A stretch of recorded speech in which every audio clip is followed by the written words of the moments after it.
Good morning. তোমরা সবাই কেমন আছো? আমরা সবাই খুব ভালো আছি। সকলকে ভালোবাসা জানিয়ে চলো আজকের ব্লগটা শুরু করি। ঠিক আছে, চলো। দেখো বলতে কটা বাজে দেখেছো? 10:30 বাজে। এখন আমি তোমাদের সাথে একটু বক বক করবো। রান্নাবান্না কিছু শেয়ার করবো না, শুধু দেখাবো কি কি রান্নাবান্না হয়েছে। অবশ্যই দেখাবো, কিন্তু রান্নাবান্না করা আজকে আর দেখাবো না। আর এই যে হাতে আছে জোয়ানের কোটো, দেখতে পাচ্ছ? আর এই লেবেলটা রিজু ছিঁড়ে ফেলে দিয়েছে, খুব দুষ্টু। যা পায় তাই ছিঁড়ে নষ্ট করে ফেলে দেয়। তা এই যে মা এনেছিল, ওখানে গিয়ে জোয়ান তো আমি নিয়ে যাইনি, মা দোকান থেকে কিনে এনেছিল। মাত্র এটা কতদিন গেল জানো? 30 টাকা নিয়েছিল এই জোয়ানটা, 28 টাকা নিয়েছিল। এই জোয়ানটা আমার গেল 9 দিন। 9 দিন জোয়ানটা গেল। তাহলে বুঝতে পারছো কেমন পরিমাণে আমি জোয়ান খাই। দেখেছো? জোয়ানের এত নেশা হয়ে গেছে আমার। এক এক সময় হয়, দাঁড়া ওইটাকে খেয়ে নিই, তা নাহলে কথা এনার্জি পাচ্ছি না, কথা বলতে এনার্জি পাচ্ছি না। জোয়ানটা খেলে আমার এনার্জি চলে আসে। চলো রান্না বান্নাটা দেখে আসি তোমাদের। চলো রান্না হয় চটকে। কি কি রান্না করেছি দেখো। আজকে কিন্তু মাছ হয়নি, একদম নিরামিষ। এই দেখো মুসুরির ডাল। আর মুসুরির ডাল রান্না করেছি টমেটো দিয়ে। আর এই যে গরমের ফেভারিট রিজুর বাবা, আগে জানো তো রিজুর বাবা আগে নিম বেগুন খেত না।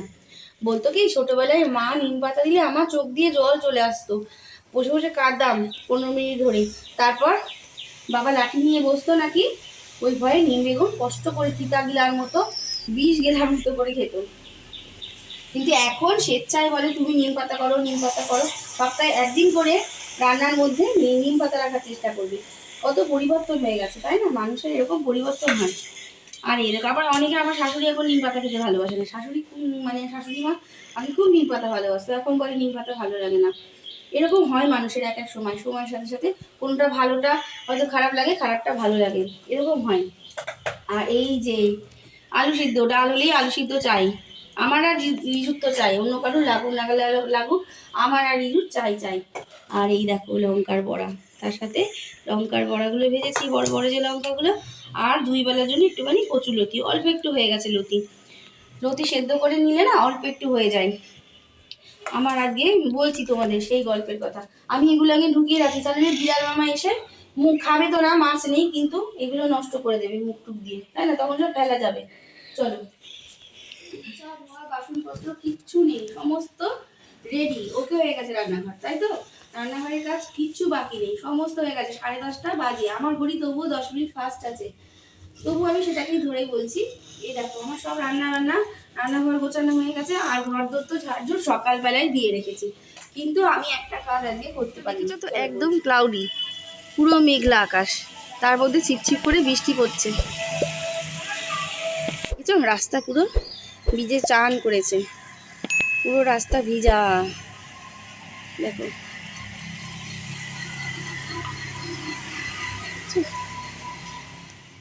দেখলে তো ওয়েদারের কি অবস্থা, ছিপছিপ করে বৃষ্টি পড়ছে, তার সাথে তো বাড়ি শুধু সবার কাশি।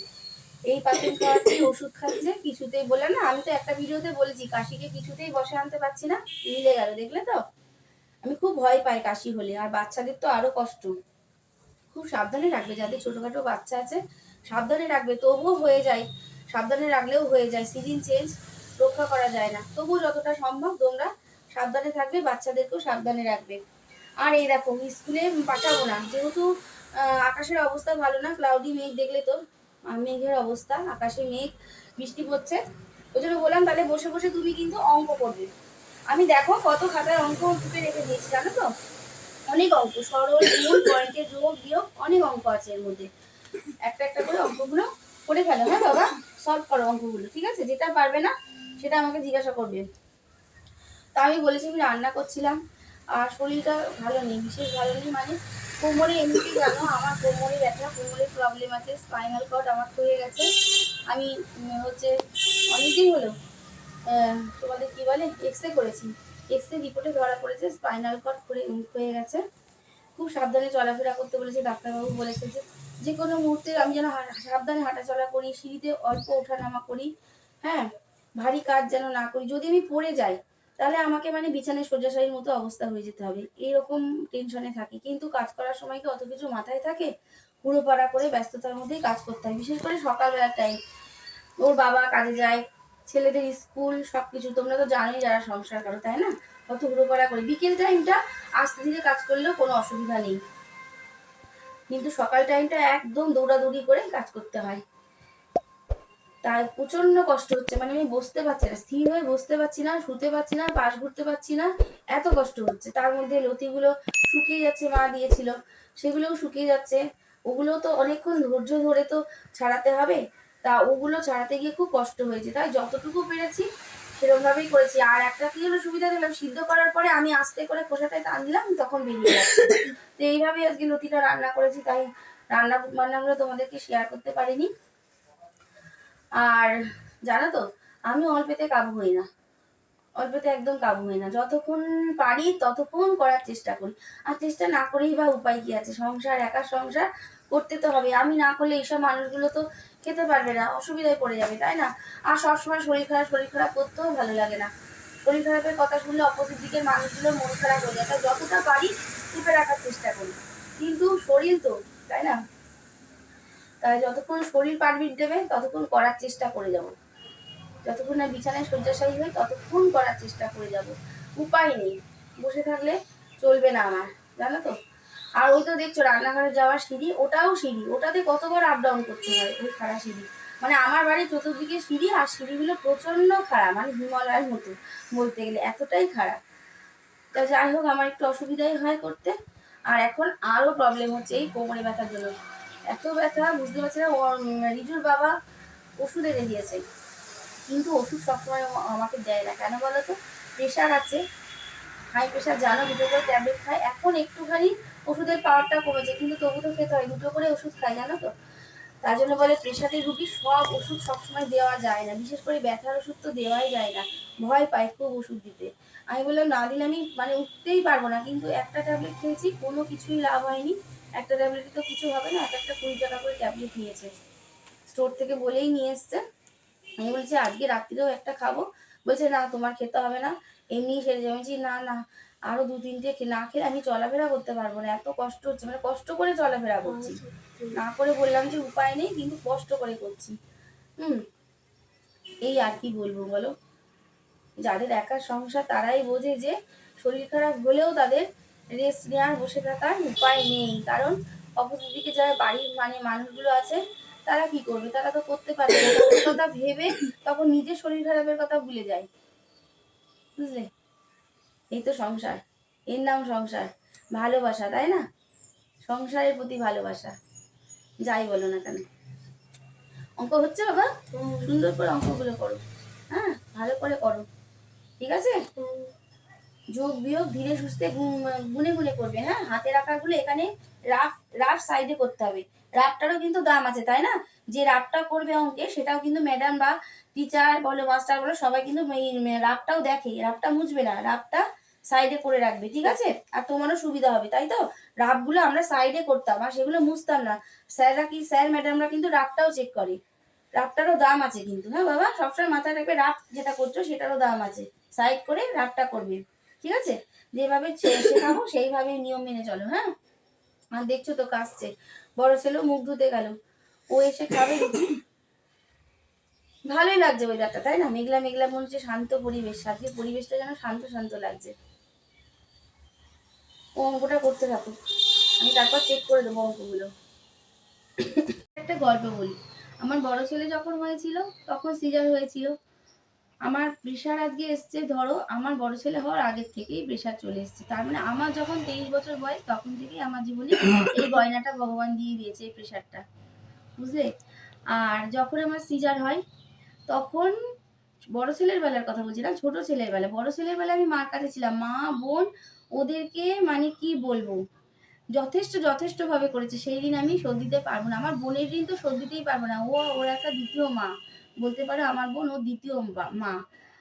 মুদ ঘাটা থেকে বমি ঘাটা, রাত জাগা সমস্তটাই করেছে। এর জন্য মাসি আর কি বলে, ভাগ্নের সম্পর্ক একদম মায়ের মতো, বুঝলে? আর এতটাই এতটাই করেছে। করে আইবুড়ো মেয়েরা যখন বাপের বাড়ি থাকে, দিদির বাচ্চা কাচ্চা হলে হয়তো এরকমই করে।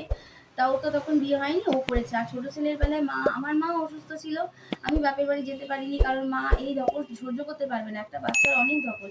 সেই জন্য আমি মাকে বলেছিলাম, মা আমি ইয়েতেই থাকবো, মানে শ্বশুর বাড়িতেই থাকবো। যার জন্য আমার শাশুড়ি বলেছিল আয়া রাখি, আমি বলেছিলাম মা আয়া রাখতে হবে না, তুমি রান্নার কাজের জন্য একটা লোক রাখো, আমি বাচ্চাকে সামলে নিতে পারবো, ও তো ছোট, আর তো একটু কোলে নিতে হবে, এই করতে হবে, আমি ঠিক সামলে নেবো, তুমি আয়া রাখতে হবে না, রান্নার লোক রাখো। তা ওই রেখেছিল 2 মাস, কিন্তু খাওয়া দাওয়া একদম জঘন্য, জানি তো, লোক দিয়ে রান্না করলে যেটা হয়।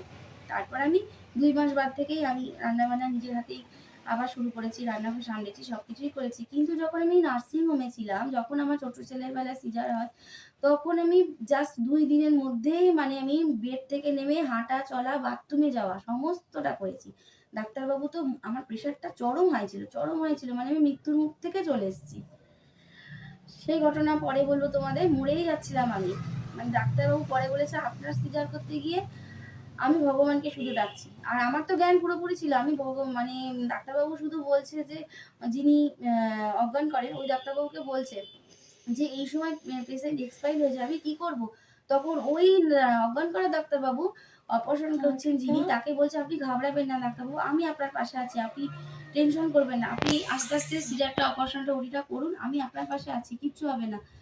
তবে আমার একদম মানে যেটা দেখায় যে প্রেশারের ইয়েটা স্ক্রিনে যেটা ওঠে না, হার্টবিটটা পুরো একদম লেভেল হয়ে যাচ্ছিল। হুম, বলছেন দেখুন এই সময় পেশেন্ট এক্সপায়ার হয়ে যায়, আমি কি করব? বলছে আপনি টেনশন করবেন না। আর আমি সত্যি সত্যি এত কষ্ট পাচ্ছিলাম না, আমার মনে হচ্ছে যে এক ফোঁটা যদি কেউ জলের বিন্দু দেয়, আমি মনে হয় প্রাণ ফিরে পাবো। আমার তো হাত পা অক্সিজেন মাস্ক সবকিছু পরানো, আমি ওদের কথাও বলতে পারছি না, শুধু জাস্ট আঙুল লাগিয়ে ইশারা করছি। তখন আমাকে নার্সরা বলছে মা তোমাকে তো জল দেওয়া যাবে না, তুমি জল দিলেই এখনই মারা যাবে, তুমি জল দেওয়া যাবে না। জাস্ট একটু তুলোই করে হোমিওপ্যাথি ওষুধের মতো আমার ঠোঁটটা ভিজিয়ে দিল। আমার যে কি কষ্ট হচ্ছিল, আমি অক্সিজেন মাস্ক পরে আমি তাও নিঃশ্বাস নিতে পারছি না, এত কষ্ট এত কষ্ট। পরে যখন 2 দিন বাদে আমি যখন সুস্থ হলাম, ডাক্তারবাবু পরে বলছে আপনার ওটি করতে গিয়ে না আমি শুধু ভগবানকে ডেকেছি, গডকে ডাকছি যে ভগবান এই যাত্রায় বাঁচিয়ে দাও ওনাকে।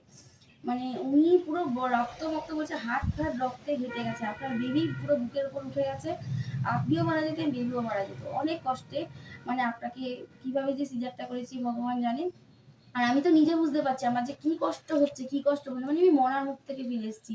তাই এত কষ্ট করে সন্তানদের মানুষ করছি, ওরা যেন ভগবান ভালো হয়, ওরা যেন ভালোভাবে মানুষের মতো মানুষ হতে পারে। তোমরা একটু আশীর্বাদ করো, এটাই আমি চাই। মানুষ অর্থাৎ যেন বড় লোক টাকা পয়সা রোজগার যায়, মানে মানুষের দুঃখ কষ্ট বুঝতে পারে, নিজের পায়ে তো দাঁড়ানো, অবশ্যই এটা চাই মা হিসাবে। আর ও যেন মানুষের দুঃখ কষ্ট বুঝতে পারে, মানুষ হতে পারে।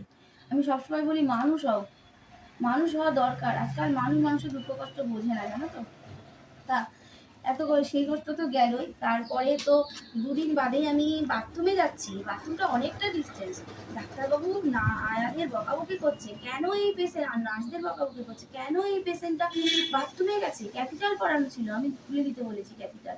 আমার খুব অস্বস্তি লাগছিল, আমি মানে ওটা নিতে পারছিলাম না, আমার খুলে দাও, আমি বাথরুমে যেতে পারবো।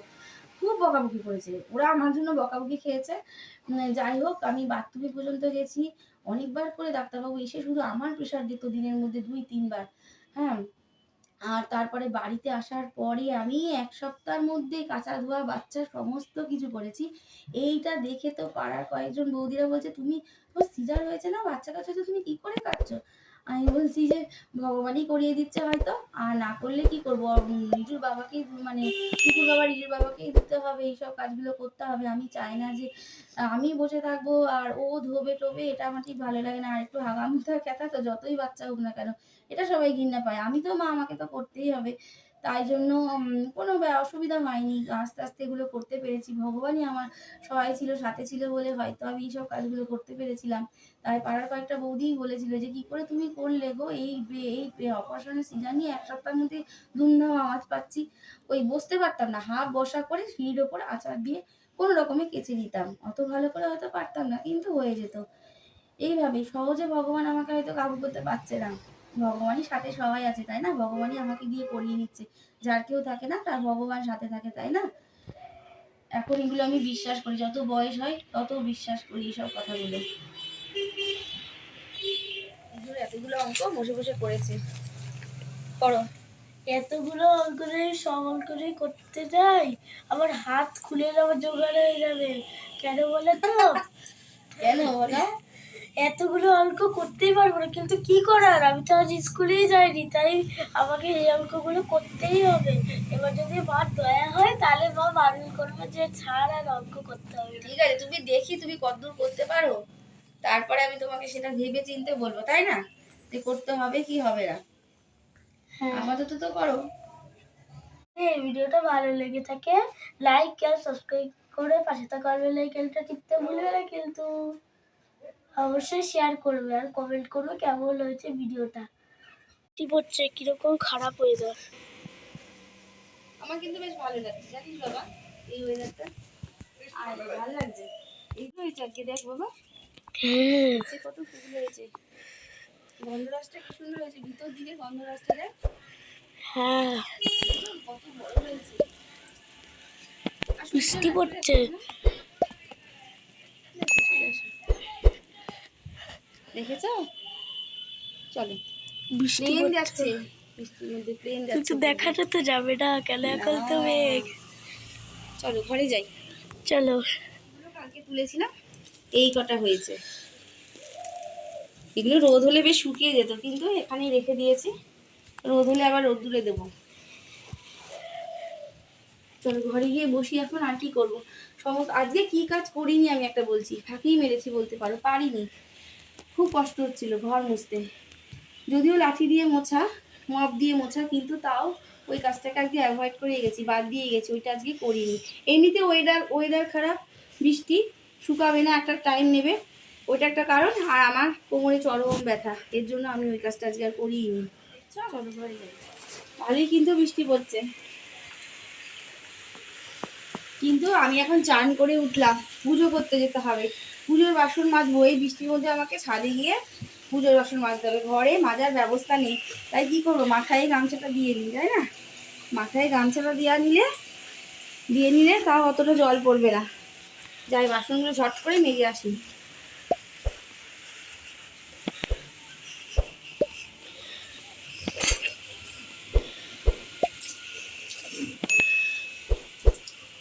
আর এইখান দিয়ে হাঁটতে চলতে খুব অসুবিধা হয়, বৃষ্টি হলে এই জায়গাটা না স্লিপ হয়ে যায়, জলে জলে খুব স্লিপ হয়ে যায়, খুব সাবধানে আসতে হয়, পা টিপে টিপে হাঁটতে হয়।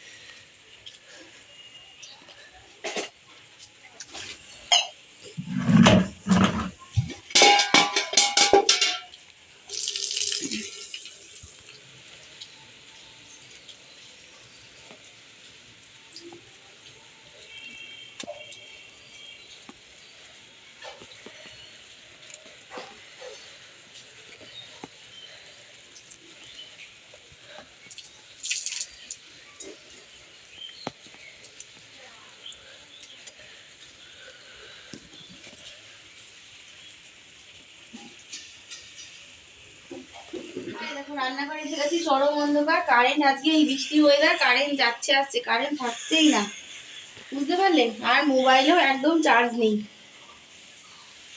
রিজু আঁকতে বসেছিল মোবাইল নিয়ে, তারপর আমি ফোন করেছি, ভিডিও হচ্ছে, বুঝতেই পারছো তাহলে মোবাইলের উপর দিয়ে কি ঝড় যাচ্ছে। এখন যদি চার্জ না থাকে আমি কোথাও ফোনও করতে পারবো না।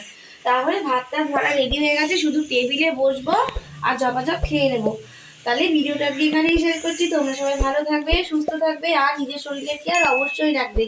আর কি করতে হবে, লাইক সাবস্ক্রাইব কমেন্ট শেয়ার, ঠিক আছে, টাটা।